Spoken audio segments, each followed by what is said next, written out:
হরে কৃষ্ণ। এক দাদা ভাই একটি প্রশ্ন করেছে যে ভগবান শ্রীকৃষ্ণ যদি সুন্দর হন তাহলে তার এই সৃষ্টি জগৎ এত খারাপ কেন?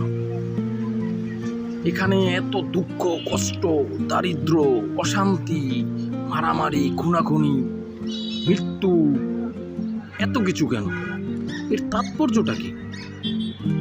হরে কৃষ্ণ দাদা ভাই, এই জগৎটা হলো দুঃখালয়, এটি দুঃখের আলয়। এখানে দুঃখ ছাড়া আর কিছু নেই। এই জগৎকে বলা হয়েছে জেলখানা। এটাকে জেলখানার সাথে তুলনা করা হয়েছে। এখন রাষ্ট্রদ্রোহী যে সমস্ত আসামিরা পাপ করে, অপরাধ করে, তাদেরকে সরকার কি করে? জেলখানায় নিয়ে যায়। জেলখানায় নিয়ে তাদেরকে শাস্তি প্রদান করে। কিন্তু এখন সরকার জেলখানা তৈরি করেছে বলে সরকার কি খারাপ? এটা আপনি কখনোই বলতে পারবেন না।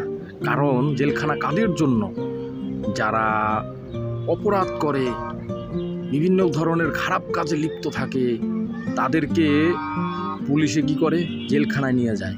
আর জেলখানায় কখনোই সুখী হওয়া যায় না।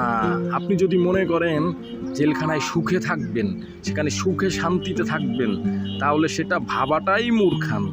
কারণ জেলখানা তৈরি হয়েছে সেখানে দুঃখ কষ্ট পাওয়ার জন্য। এর জন্য জেলখানা তৈরি করার জন্য সরকারকে কখনোই খারাপ ভাবা উচিত নয়।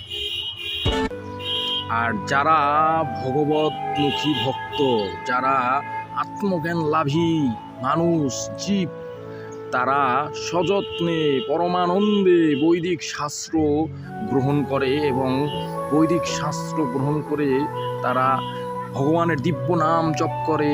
এই দুঃখ কষ্টর আলয় ভগবত জড়জগৎ থেকে অচিরেই মুক্তি লাভ করার জন্য ভগবত ধ্যানে উন্নীত হয়। তারা ভগবানের কাছে প্রার্থনা করে যাতে এই জড়জগৎ থেকে তারা অচিরেই মুক্তি লাভ করে।